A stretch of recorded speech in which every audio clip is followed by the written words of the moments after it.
Here's a question most people never actually sit with. Not just think about for a second and move on, but genuinely sit with. What if honoring God isn't a duty? What if it isn't a religious box you check, a habit you maintain, or a performance you put on for Sunday morning? What if honoring God is actually a force, something that, when you activate it consistently and intentionally, sets real and specific things into motion in your life? Because here's what I've noticed. Most of us were taught that faith is about what we believe. And yes, belief matters. But there's a second layer underneath that, and it's this: how we actually posture our hearts toward God every single day. That posture, that deliberate, daily act of lifting Him up in the way you think, speak, and decide, changes things. Not eventually, not in some vague spiritual sense, specifically, concretely. And today I want to walk through exactly what those things are. Because when I look at what Scripture actually says about the life of someone who genuinely honors God, I keep coming back to the same thought. We're leaving so much on the table. The first thing that happens is the most foundational. God honors you back. 1 Samuel 2:30 says it plainly, "Those who honor me, I will honor." That's not an inspirational sentiment. That's a divine exchange. When you make the deliberate choice to put God first, in your priorities, your decisions, your words, He responds. He sees it. He acknowledges it. And this is the part I keep coming back to. You cannot manufacture the kind of favor that comes from that exchange. People begin to notice something different about you. Opportunities align in ways that don't follow the normal logic of effort and outcome. That's not coincidence. That's God honoring the one who honors Him. And here's what's fascinating. It doesn't stop at you. When you start honoring God, it spills over into every relationship you carry. Why? Because honoring God means you start operating in love, in patience, in forgiveness, in humility. And those are the exact things that healthy relationships are built on.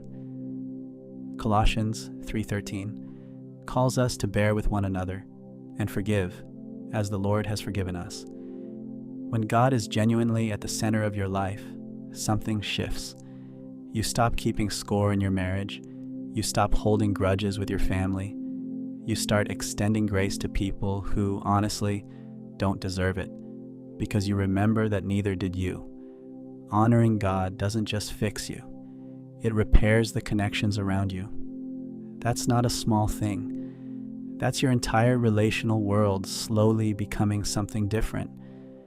But then there's this other thing that happens, and it's harder to explain until you've experienced it. You develop a peace that genuinely doesn't make sense. Philippians 4:7 describes it as a peace that surpasses all understanding. And when you first read that, it can sound poetic, nice, abstract, but it isn't. Think about the anxiety that comes from trying to control everything yourself.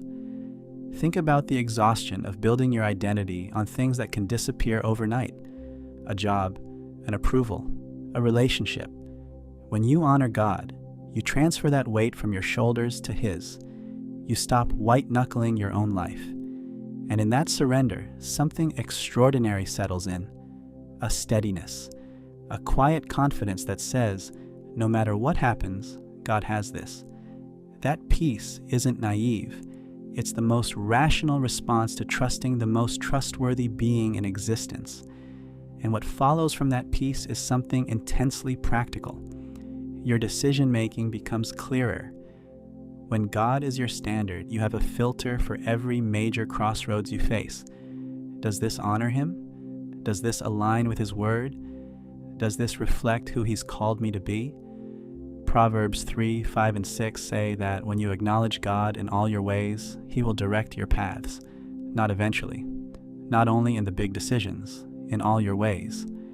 There's a guidance system that activates in a life genuinely pointed toward God.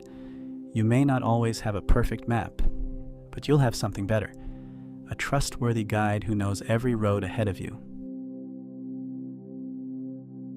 Now here's where it gets personal. Honoring God is not passive. It requires something from you every single day. And in that daily process of choosing His ways over your own comfort, your own pride, your own convenience, your character is quietly being shaped into something stronger.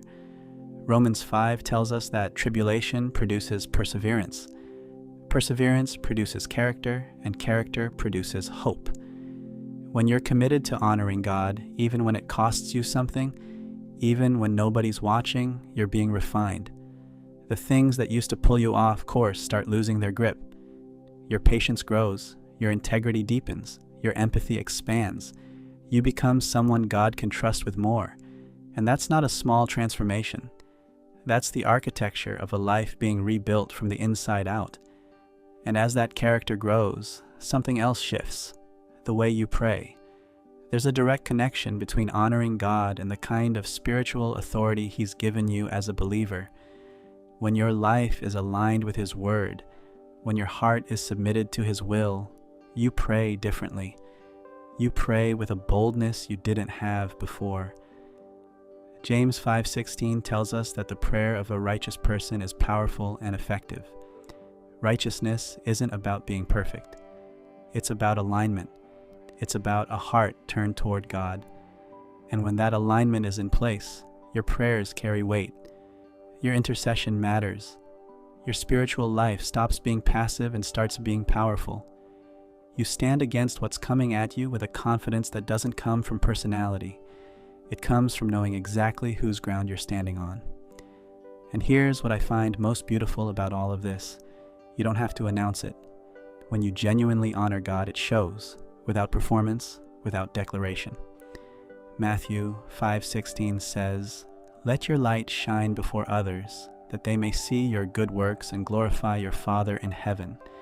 It leaks out through the way you treat people, through the integrity you bring into your work, through the hope you carry in the middle of seasons that should have broken you.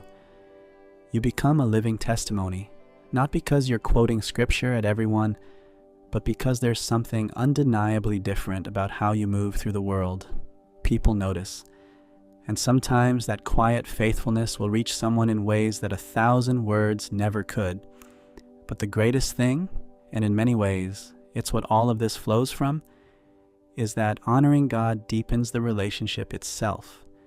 You stop relating to Him as a distant authority you're trying not to disappoint. And you start relating to Him as a father, a shepherd, a friend who knows you by name. John 14:21 says that the one who keeps God's commands and loves Him will be loved by the Father, and that Jesus will reveal Himself to that person. That word reveal is everything. It means there are dimensions of who God is that only become accessible as you walk in faithfulness toward Him. The more you honor Him, the more you know Him. And the more you know Him, the more you want to honor Him. It becomes a cycle, a beautiful, ongoing, transforming cycle. So here's where we land. Honoring God is not about perfection. It's not about never struggling or never failing. It's about a posture of the heart, a daily decision to say, God, you are first. Your ways are higher than mine. I trust you. Start there, stay there, and watch what He does.